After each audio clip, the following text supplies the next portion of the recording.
Marcos 13, 1-8.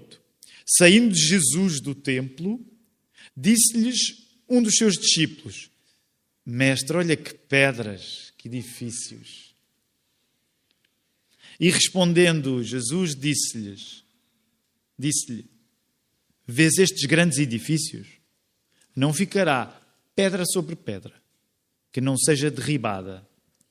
E assentando-se ele no Monte das Oliveiras, defronte do templo, Pedro e Tiago e João e André lhe perguntaram em particular: Diz-nos quando serão essas coisas, que sinal haverá quando todas elas estiverem para se cumprir? E Jesus respondendo-lhes começou a dizer: Olhai que ninguém vos engane, porque muitos virão em meu nome, dizendo: Eu sou o Cristo. E enganarão a muitos. E quando ouvirdes de guerras e de rumores de guerras, não vos perturbeis, porque assim deve acontecer, mas ainda não será o fim. Porque se levantará nação contra nação, reino contra reino, e haverá terremotos em diversos lugares, e haverá fomes. Isto será o princípio das dores. A mensagem que eu vos quero pregar nesta tarde chama-se Boa Arquitetura e Melhor Evangelização. Eu não consigo evitar dizer isto porque de facto, acabo sempre que se fala de arquitetura, eu acabo de dizer: olha, eu sou um amante ignorante, ok? Um amante ignorante, gosto muito de arquitetura, sou um ignorante, não sou formado em arquitetura, mas é aquela coisa que cada vez mais chama a minha atenção. Uma das coisas que eu acho que é um bocado uma coisa que está a ficar marca da Igreja-mãe, da Lapa, e que provavelmente vai acontecer em Algés. Muitas vezes acontece quando eu e o Filipe estamos a dar uma volta por Lisboa, e tendo em conta que nós, não é uma regra, mas tendo em conta que eu e o pastor Filipe usamos transportes públicos, acabamos às vezes por trazer esta dinâmica, mesmo quando penso no Newton e no João, quando passamos dias juntos lá na igreja, quase sempre há uma quebra intencional depois do almoço, em que nós damos a volta, bem, ultimamente tem sido a volta das necessidades. E é a volta das necessidades porquê? Porque vamos à tapada das necessidades, não é por causa disso. É a volta das necessidades porque vamos à tapada das necessidades. E então passeamos e, de facto, praticamos uma coisa que para todos os efeitos também está a acontecer aqui. E eu vou já desde assumir no início desta mensagem que quando esta mensagem foi pregada lá em São Domingos, Benfica, há mais de 10 anos, ela foi pregada, aliás, curiosamente eu tenho aqui a data, 2 de setembro de 2012. 2 de setembro de 2012. Algumas das pessoas que estão aqui nem sequer eram nascidas. Algumas nem sequer eram nascidas. Quando esta mensagem foi pregada lá em São Domingos de Benfica. Setembro, sim, ainda foi em São Domingos de Benfica, porque depois em outubro, lembras-te, Ricardo, o que é que aconteceria? Passávamos a usar as instalações da Igreja Batista de Benfica e depois passávamos para a Lapa. Mas quando esta mensagem foi pregada, uma das intenções honestas que eu tinha era, de certa maneira, chamar as pessoas para valorizarem a arquitetura. E alguém pode dizer: Tiago, mas esse não é claramente o sentido do texto, não é? Mas deixa-me dizer, eu não quero puxar demasiado o texto para me afastar do sentido do texto, mas uma das coisas que eu gostava de dizer é que os nossos olhos têm de estar abertos para a arquitetura. Já vamos perceber melhor o que é que isto pode significar, mas boa arquitetura e melhor evangelização é o título desta mensagem. O que é que terminou no final do capítulo 12? Força, e não se sintam na obrigação de acertar, ok? Continuamente dizemos aquele lema do Samuel Beckett, o grande escritor: o que interessa é ir falhando cada vez melhor. Portanto, não têm de acertar. Mas o que é que vocês acham que terminou no final do capítulo 12? O que é que terminou? Como? Também, sim. Não é isso exatamente, mas não está errado. O Ricardo não está errado. Mas o que é que terminou? Pensem mais. Estamos na última semana antes de Jesus morrer. Portanto, a chamada Semana da Paixão. O que é que terminou? O confronto com os escribas. Agora vão atrás de Michel, porque ele já abriu a porta. Se terminou o confronto com os escribas, o que é que também terminou? E folheiem as vossas Bíblias, hein? Isto é como se fosse um teste de consulta. O que é que termina no Evangelho de Marcos? Que a partir daí não existe mais. Como? Multidão, também é verdade, mas ainda vamos afunilar mais. Estamos a falhar cada vez melhor. Não é falhar porque está certo. Mas mais, o que é que pensem? Como? O ensino. Giovana, acertaste, é isso. Terminou oficialmente a escola de Jesus.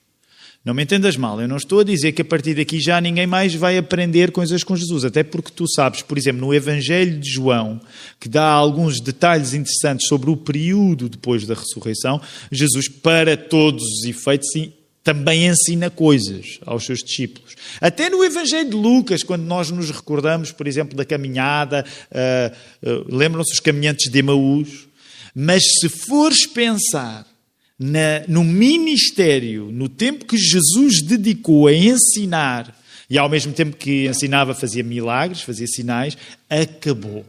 Acabou. Chegou ao fim. Eu não sei como é que tu és quando as aulas chegam ao fim.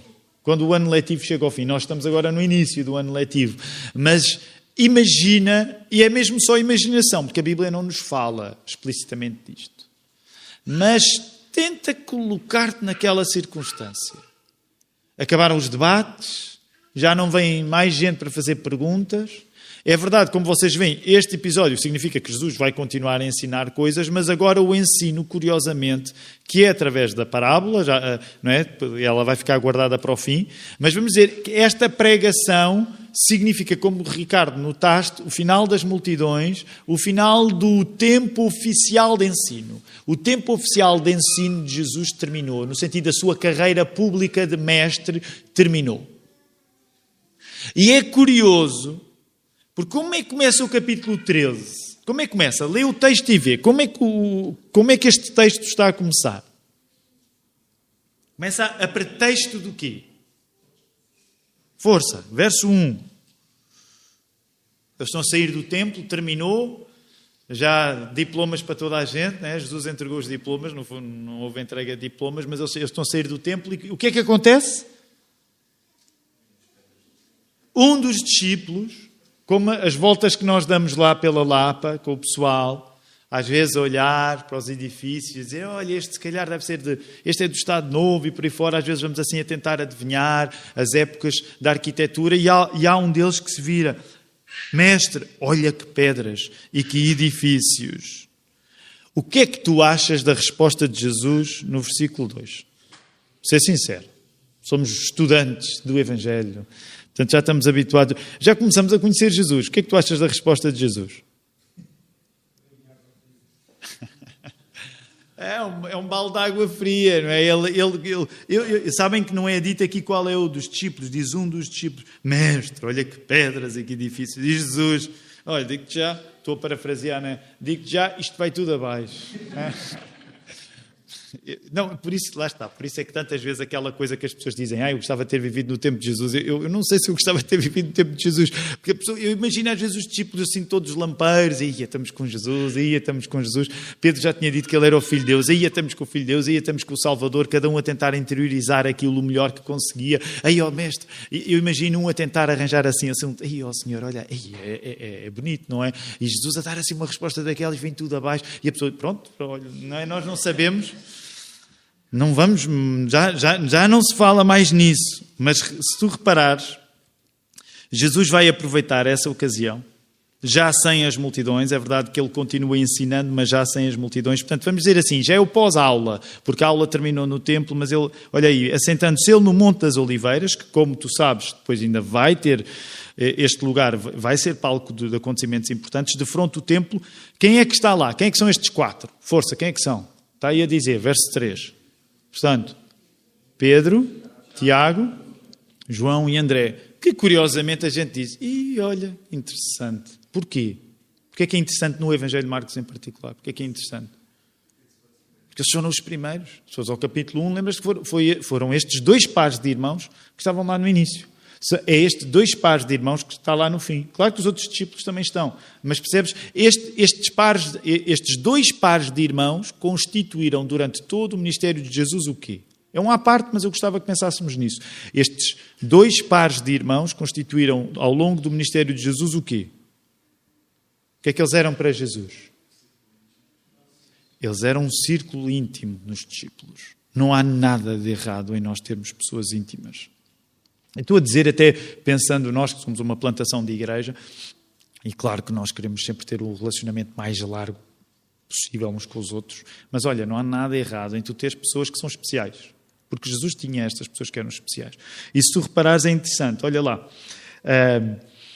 assentando-se eles nos Montes das Oliveiras, de fronte ao templo, Pedro e Tiago e João e André lhe perguntaram em particular, diz-nos, e agora estou a parafrasear, quando é que isto vai acontecer? Senhor, já que começaste com essa conversa, que ainda por cima não é uma conversa qualquer, é uma conversa que não vai ficar pedra sobre pedra. Senhor, por favor, diz-nos quando é que isso vai acontecer. Antes de irmos ao início da profecia, deixem-me só falar-vos ainda nas pedras e nas construções. Eu não quero levar muito tempo com demasiados detalhes, mas há aqui detalhes que são importantes. Só para vocês terem ideia. Que templo é este? Deixem-me perguntar. Um dos segredos em Algés, sabem, é metade do sermão, é nós perguntarmos coisas às pessoas e a responsabilidade fica vossa, não é? Mas também deixem-me dizer, porque isto é intencional. Porquê? Porque quando nós estamos no início de uma igreja nova e estamos há tanto tempo a estudar as mesmas coisas, de certa maneira é verdade que nós assumimos que há mais responsabilidade para quem está sentado. Porquê? Porque estamos há muito tempo a estudar a mesma coisa. Estamos há um ano quase a estudar o Evangelho de Marcos. Por isso, digam-me lá, que templo é este? Quem sabe? Podem não saber, vamos falhando cada vez melhor. Que templo é este? É Jerusalém, certo. Quem é que disse Jerusalém? Eu por acaso não vi. Quem é que disse Jerusalém? Começaste bem porque é seguro, é seguro. Não disseste se era o primeiro, o segundo, ou não é? Mas agora, é o primeiro, é o segundo, como é que é? É verdade, mas os pastores não podem responder. O pastor já respondeu. Vocês ouviram o que ele disse? O pastor Filipe disse? É considerado o terceiro porque é o segundo renovado. E deixem-me só dar algumas informações acerca disto. Herodes tinha pegado no segundo templo e fundamentalmente reconstruído 19 anos antes de Cristo. Portanto, isto foi pouco tempo antes de Jesus. Também por isso explica que quando os discípulos convivem com ele, ainda há aquele efeito de surpresa. Há edifícios que, quando são relativamente recentes, impressionam-nos. Eu estava a explicar, por exemplo, ao Michel, que, porque ele teve um dos primeiros encontros ali na zona da Expo, nada contra, mas deixa-me dizer, obviamente, nenhum lisboeta aprecia muito a Expo. Porquê? Porque a Expo ainda não é Lisboa QB, é assim uma coisa que aconteceu há pouco tempo. Não é? Estou a falar em nome dos lisboetas. Atenção, é agradável. E as casas até são muito boas. Eu não me importava ter uma casa na Expo nesse sentido, mas vocês percebem. Mas não é... É uma coisa... Isto foi no outro dia. Eu ainda me lembro de estar lá com alguns de vocês na Expo 98. Ainda não existia o Parque das Nações, não é? Então, quando a gente vai lá... sim, é engraçado. Mas quando a gente vê os turistas a perderem tempo na Expo 98, pelo menos... Os lisboetas mais puros, não é? Dizem assim, isto não é Lisboa mesmo, isto não é Lisboa, Lisboa não é isto. Porquê? Porque ainda é uma coisa nova. Mas reparem, as coisas novas também têm a virtude de nos impressionar. Dizem, uau, não é? Eu não me lembro a última vez que nós fomos passear para aquela zona, mas eu lembro-me quando os nossos filhos eram mais novos, nós chegámos, por exemplo, a levá-los no... Para mim ainda é uma coisa nova, no teleférico, não é? Agora já tem quê? Já tem quase 30 anos, depois o tempo passa. Provavelmente aquilo, se calhar, até já parece uma coisa decadente. Mas ainda funciona, não funciona? Já? E funciona bem?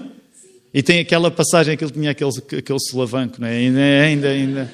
Mas pronto, eu estou-me a desviar, mas para dizer, há aqui um efeito ainda de novidade nesta reconstrução que era impressionante. Olha, havia muito mármore, havia muito ouro, havia um átrio exterior neste templo de 450 metros de comprimento por 274 de largura, cercado por muros de grandes pedras, algumas com próximo de 11 metros de comprimento, 4 metros de altura e 6 de largura. Há uns anos eu preparava-me bem para os sermões. Tomava nota disto tudo, ainda aqui está. No topo desse muro, claustros luxuosos e passagens cobertas com teto entalhado. Apesar desta forma do templo, a terceira, como o pastor Filipe disse, renovava a anterior edificação do templo o segundo Zorobabel, que é aquele que nós ouvimos em que história da Bíblia? Qual é a história da Bíblia que nos dá o templo de Zorobabel, que foi o segundo? Esdras e Neemias. Então, é isto que eles estão a olhar. O que é que Jesus vai começar por dizer? Se nós pensarmos em discursos longos de Jesus ou discursos marcantes de Jesus, qual é o discurso marcante de Jesus que nós pensamos em primeiro lugar? Sermão do Monte. No entanto, este é chamado o sermão profético. E este sermão profético é daqueles que gera mais... O que é que tu achas que o sermão profético de Jesus gera? Gera muitos debates que estão relacionados, sobretudo, acerca das posições que os cristãos têm acerca do quê? Do Apocalipse, dos últimos dias, da escatologia. Então, há muitas vezes chamados três sermões maiores de Jesus. Maiores no sentido do impacto. Sermão do Monte, sermão profético, depois qual é o outro ainda? É o sermão que, sobretudo, tu encontras no Evangelho de João. Portanto, o sermão da última ceia, se nós quisermos. Então, há quem diga que estes são os três mais marcantes. Curiosamente, o que dá origem a debates, às vezes mais acesos, entre os cristãos, é este sermão profético. Hoje nós estamos a entrar. Repara, olha para o teu capítulo 13. Porque tu estás a ver que hoje entramos, por exemplo, qual é o subtítulo que tu tens aí provavelmente em cima do verso 14? O que é que diz em cima do verso 14 do capítulo 13, na tua Bíblia? Princípio das dores. Porquê? Porque ainda estamos a falar do sermão profético. O que é que diz em cima aí do verso 24? Tem algum subtítulo também? A vinda do Filho do Homem. Então tem primeiro a parte do início das dores, em alguns casos, muitas vezes a chamada grande tribulação, e depois a vinda do homem no sentido da segunda vinda. Como é que acaba este sermão? Como é que o sermão acaba? Aí, no capítulo... Por exemplo, o que é que te diz antes do teu verso 32? Provavelmente tens aí um título também. Vigilância, a necessidade de nós vigiarmos. Isto é muito importante. Agora, há três coisas, não podemos entrar em detalhe, até para ser sincero convosco, se em 2012, quando foi a primeira vez que preguei sobre este texto, na altura não me preocupei em ter uma posição escatológica única, em 2024 ainda não mudei a minha postura. O que é que isto significa? Nós, quando os assuntos de escatologia vêm, os últimos acontecimentos, não somos uma igreja que tenha na nossa declaração de fé a posição oficial. Portanto, há pessoas que podem ter uma posição mais assim e uma posição mais assado. No entanto, eu vou rapidamente resumir os três posicionamentos fundamentais acerca destes acontecimentos. A primeira posição acerca do sermão profético, defende que este discurso profético se refere exclusivamente àquilo que estava para acontecer em breve com a destruição de Jerusalém nas mãos do general romano Tito, no ano 70. Esta é a chamada... Atenção, eu estou a simplificar muito, porque depois há desdobramentos em cada posição. Mas desta é chamada, qual é? Para aqueles que gostam de teologia, discutir tribulações e apocalipses e escatologia, qual é geralmente o nome desta posição? Sei que alguns de vocês sabem, digam. É a posição preterista. O que é que quer dizer preterista? Vem da palavra, isto parece mesmo uma aula de português, vem da palavra pretérito. O que é que quer dizer pretérito? Passado. Então, esta posição, que curiosamente, geralmente é muito minoritária, diz que estes acontecimentos já se deram todos quando Jerusalém foi destruída às mãos do general Tito. E que, portanto, aquilo que no Apocalipse está, fundamentalmente, com algumas exceções, fundamentalmente já aconteceu. Quando eu e a Ruth visitámos Roma em 2016, impressionou-me na entrada do Fórum Romano. Na entrada do Fórum Romano há um relevo com um relevo, sabem, um relevo, não é uma, portanto, é quando há uma escultura como é que se diz? Há uma escultura na rocha, sei lá, na matéria. E há um relevo da época em que os romanos regressaram vitoriosos da destruição de Jerusalém. Então, nesse relevo, o que é que Tito traz na mão? Não respondas, Filipe. O que é que Tito traz na mão? Traz o candelabro. Olhem, deixem-me dizer, impressionou-me quando eu estava lá. Eu não sou judeu, mas nós somos filhos da Bíblia, e de repente eu senti-me espoliado. Como os brasileiros que chegam a dizer deem-nos o ouro de volta, eu senti, aí deem lá o candelabro de volta, não é? Porque é sério, eu pensar, uau, isto foi feito na altura em que eles deram cabo de Jerusalém. Então, esta interpretação é uma das interpretações que existe, que é que o fundamental, não tudo, mas o mais fundamental do Apocalipse e do sermão profético já se deu na destruição. Depois, a segunda posição defende que todo este relato se refere exclusivamente aos acontecimentos finais do regresso do Senhor Jesus e do posterior julgamento, portanto, à nossa frente ainda. Por exemplo, quando há aquelas discussões, e agora não vou entrar em detalhes, mas, por exemplo, há uns que são pré-milenistas. O que é que quer dizer pré-milenista? Eu quero evitar a escatologia, mas não resisto. O que é que quer dizer, por exemplo, a posição pré-milenista? É que defende que... 2 pontos. Quando a pessoa diz, sou um pré-milenista. Força. Portanto, que... A vinda de Jesus, é sempre a referência para dar nomes, é a vinda de Jesus. A pessoa que diz que é pré-milenista diz assim, Jesus vem primeiro, depois, claro que depois dá para classificarmos se é pré-tribulacionista ou pós-tribulacionista, mas é só para verem como isto fica mesmo uma floresta complicada. Mas a posição pré-milenista diz se Jesus vem antes ou depois do milénio, considerado, a maior parte das vezes, como 1000 anos em que Jesus reina. E, portanto, se isto acontece antes ou depois, a posição pós-milenista é que Jesus vem depois do milénio. Mas depois há a posição amilenista. Isto eu não ia dizer, não é uma confusão, são coisas da Bíblia, são coisas boas. Mas há muita discussão e a maior parte dos crentes evangélicos está nesta segunda interpretação. Independentemente de ser pré-milenista, pós-milenista, pré-tribulacionista, pós-tribulacionista, amilenista, mas a maior parte dos crentes evangélicos acreditam que o fundamental disto que Jesus estava a dizer ainda está por acontecer hoje.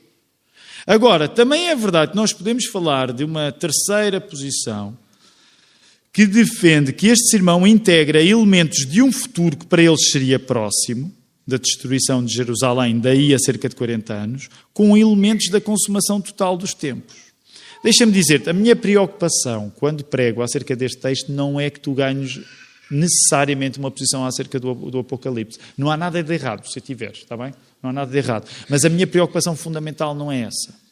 Porque nós, talvez alguns de nós até tenhamos crescido em contextos evangélicos onde às vezes de separações evitáveis se davam por questões de detalhes no que diz respeito ao Apocalipse. Portanto, por exemplo, para aqueles que vêm da Igreja-mãe, da Igreja da Lapa, vocês nunca ouviram muita conversa acerca, nós somos pré ou pós, não há muito disso. Claro que dependendo das conversas que nós temos, às vezes vamos a perceber tendências distintas.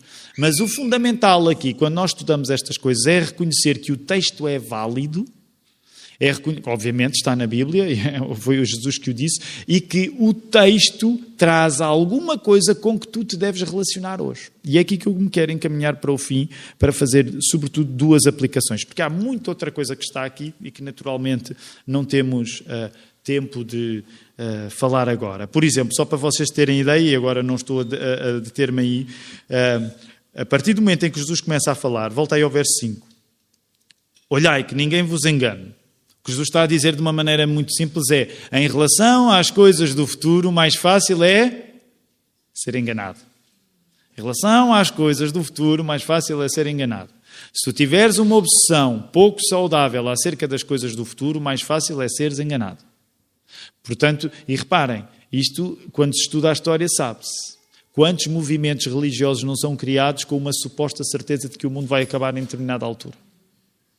E o que Jesus está a dizer é, ninguém vos engane. E depois ele próprio fala, muitos virão em meu nome, dizendo, eu sou o Cristo, e enganarão a muitos. E quando ouvirdes de guerras e rumores de guerras, não vos perturbeis, porque assim deve acontecer.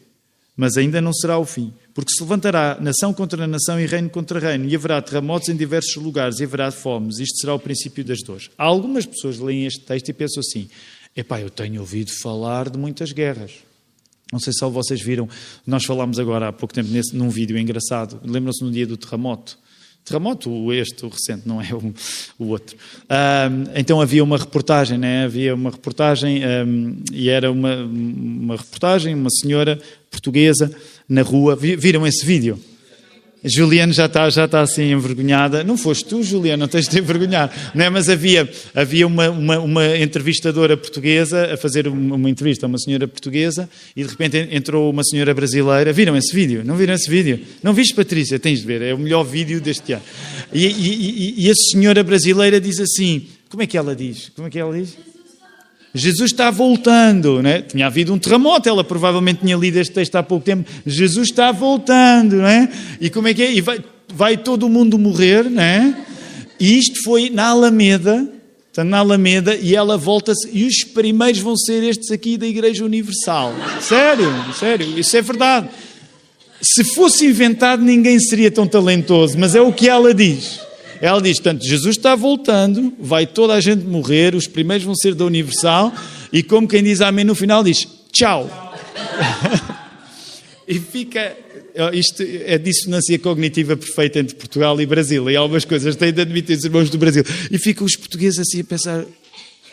Vocês têm de ver, o vídeo tem muita graça. Agora, eu até vou partir do princípio que a senhora brasileira é nossa irmã e provavelmente as portuguesas não serão, porque é isso que acontece com evangélicos em Portugal, é que às vezes aqueles que parecem loucos que vêm de outros países são nossos irmãos e aqueles do nosso país não são. Portanto, eu até vou partir do princípio que seria uma irmã nossa. Agora, sabem que há uma coisa interessante e eu não resisto a dizer isto. Porque é muito fácil um evangélico dizer as guerras estão a aumentar, os terremotos estão a aumentar. Mas tu sabes que se fores calcular, até em termos de proporção, a quantidade de guerras é muito inferior hoje do que era há 2000 anos. Estou a falar em termos de proporção. Porquê? Porque eram muito menos pessoas naquela altura. Para o tipo de população que nós temos. Atenção, eu não estou a dizer eu não estou a dizer que não há guerras hoje. Eu estou a dizer é que há uma percepção que hoje é bastante diferente também. Porquê? Porque nós vivemos num mundo de hipercomunicação. Então é fácil a pessoa saber de cada terremoto e de cada guerra e dizer é agora. Agora também não me entendas mal, porque eu não te estou a dizer que não é agora. Porque são dois erros. A certeza, quando Deus não a dá dessa maneira na nossa palavra, e a arrogância. São duas faces da mesma moeda. Por isso eu quero terminar com duas aplicações muito simples para ti. Coloca os teus olhos na arquitetura. Não estou agora a dizer que tu tens de gostar da arquitetura e andar a olhar para os edifícios e para os prédios. Mas há aqui um aspecto que, curiosamente, o Michel mencionou quando estava a orar por nós. Porque se tu te lembrares de alguns dos ensinos das parábolas, no capítulo 4, quando Jesus começou a ensinar através de parábolas, lembras-te que uma das figuras que o Michel mencionou era precisamente que o reino de Deus como é que cresce. Como é que o reino de Deus cresce? Como? Mais alto, João. O reino de Deus, numa das parábolas, cresce enquanto tu estás distraído a dormir. O reino de Deus, por exemplo, na parábola do grão de mostarda, cresce com aquilo que parece mais insignificante. E é óbvio que há aqui uma lição de arquitetura que é uma lição espiritual. Não fiques impressionado com os maiores prédios, porque o reino de Deus, em comparação, parece insignificante.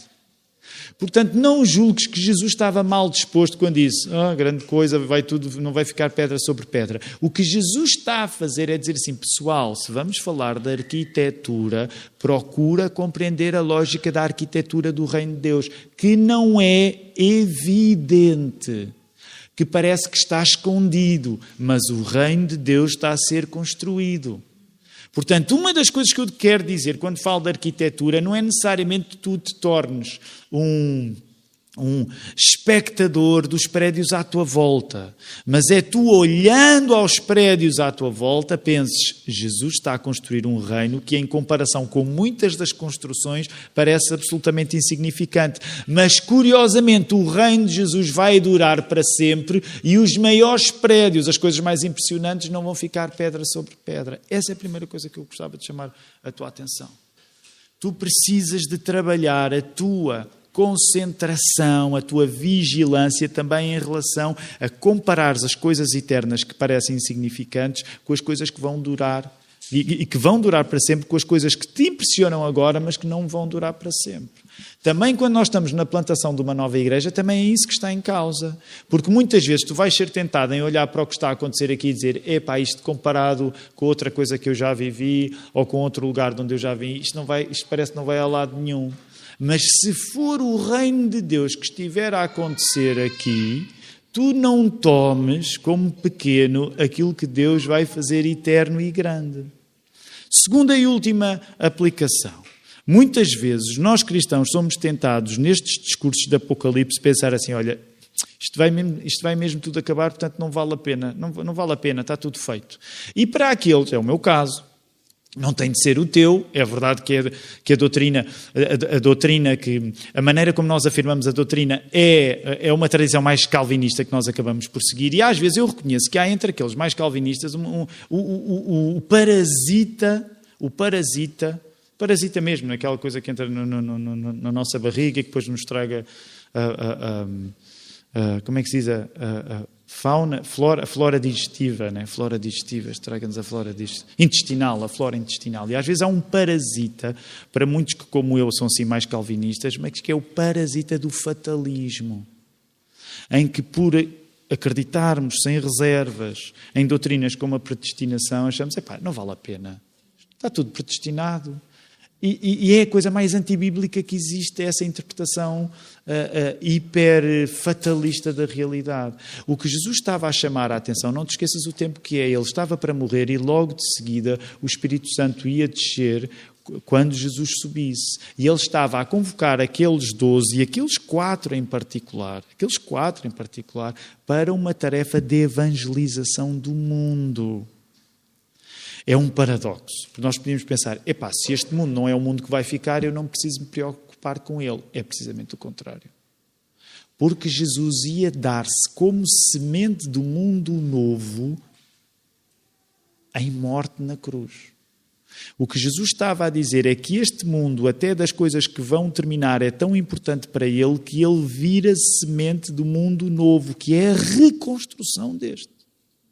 Portanto, nós cristãos não podemos ser desapegados deste mundo no sentido em que não estamos nem aqui para o que acontece com as pessoas à nossa volta. É o contrário. Por estarmos vidrados na reconstrução que está a ser feita de todo o cosmos, de toda a humanidade, nós queremos olhar para as coisas à nossa volta para não ficarmos impressionados com aquilo que nos parece imponente, mas para lembrar que o reino de Deus é o do-over, é a reforma de toda a casa, de toda a construção. Portanto, olha os teus olhos para os prédios e pensa assim: como é que o reino de Deus ainda é mais impressionante do que os edifícios que me impressionam? E em segundo lugar, ó Senhor, faz esta oração: ó Senhor, que toda a convicção que eu tenho na destruição eventual que acontecerá não me tira a urgência de participar no processo de renovação de todas as coisas que é feito com Jesus. Repara, tu não és necessário para que estas coisas aconteçam, mas tu és convocado para fazer parte delas. A reconstrução de todo o globo, de todo o cosmos, não depende de ti, depende só de Jesus. Mas tu és convocado pelo próprio Jesus para participares nesse processo. Que o Senhor nos ajude. Obrigado, Senhor, por este encontro em Algés.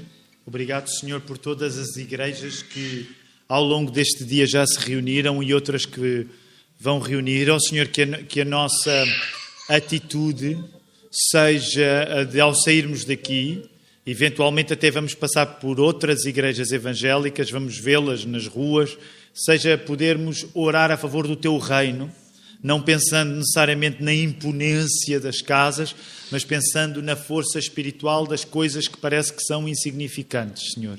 E que isso também possa abrir os nossos olhos durante esta semana para nós sermos mais atentos a outras igrejas, a outros irmãos, e compreendermos que aquilo que Tu fazes nem sequer se limita àquilo que nós vemos que Tu fazes, mas vai muito além daquilo que nós vemos que Tu fazes, e que isso desperta em nós não uma indiferença em relação aos outros que são crentes como nós, e muito menos uma indiferença em relação aos outros que não são crentes como nós. Mas, pelo contrário, Senhor, nos renove para o nosso testemunho. Tu sabes que cada um daqueles que aqui está nesta hora vai ter oportunidades que, por exemplo, eu e o Filipe, como pastores, não vamos ter. Por isso significa que o teu povo é espalhado agora, é disperso agora, para estar em lugares que não pertencem apenas aos pastores, que não pertencem à classe religiosa, para que a nossa vida possa ser o sinal daquela que está por vir e que tu já começaste a construir. Por isso dá força à nossa fé durante esta semana, ajuda-nos nos testes, não nos deixes cair em tentação. Ó Senhor, tudo isto nós oramos, em nome do nosso Senhor Jesus. Amém.